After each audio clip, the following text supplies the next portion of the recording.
براكانم مزگەوت ئەوەیە کە بۆ خۆتان دەیبینن الحەمدولله سوپاس بۆ خۆی گەورە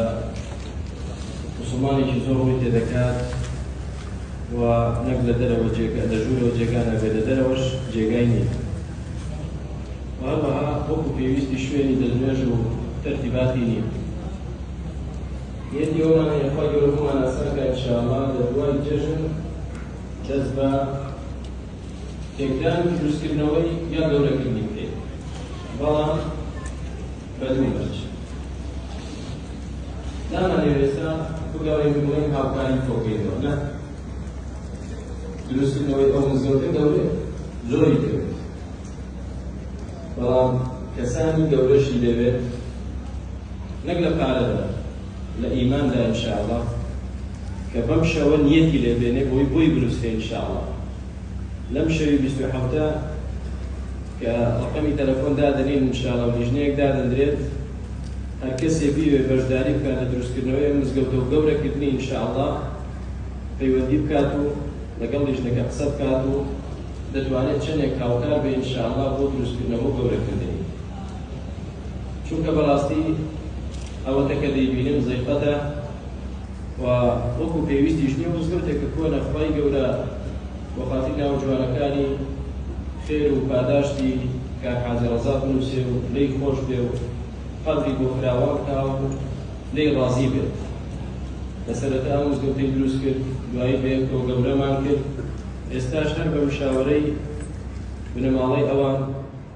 ئەو ڕێیەمان هەیە کە مزگەوت سەر لە نوێ دروست بکرێتەوە بەڵام بە گەورەتر ئینشاءالله بەشکو خۆی گەورە هیدایەتی شارەوانیش بدا ڕازی بنە و ساحەی ئینشاءالله بخێنە دەمیەوە ئینشاءالله ڕازیش دەبن خۆی گەورە ئاسانی کات جا براکەن وتمان دوو مەرج ڕقەمی تەلەفۆن دادنین و لیژنە هەیە پەیوەندی بە ڕقەمەکەوە دەکەیت و دەی لەگەڵ لیژنەکە قسە دەکەی و کەسی دەدەوێت هاوکار بی ئینشاءالله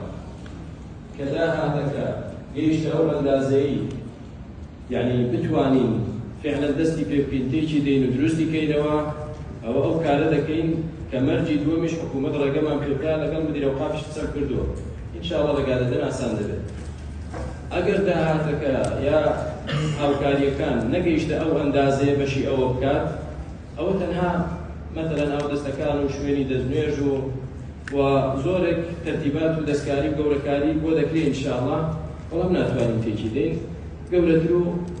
وا دەکەین کە خەدەماتی زیاتر تێدا بێ ئیسراحەتتر بێ ئینشاءالله بەڵام بە ئیزنی خوانیەتی ئێمە تێکدانی و دروستکردنەوەیەتی بە گەورەوی بە ساحەکەشەوە ئینشاءالله ئەنجا ئەکید یعنی کەسانێک هەیە کە حەز بۆ ناکات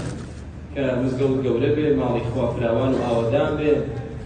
یا ساحەکە باسی لێوە بکرێ بەڵام بە پشتیوانی ڕەب العالەمین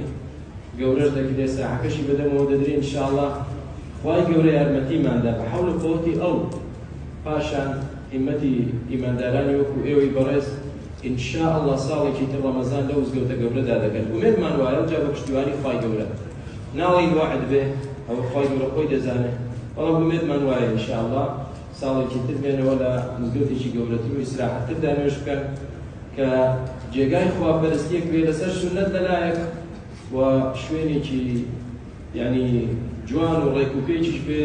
بۆ شارەکەش جێگای دڵخۆشی بێ ئینشاءالله جا دوعای خێرکرد خوا مەشروع ئاسان کامەش زۆر گەورەیە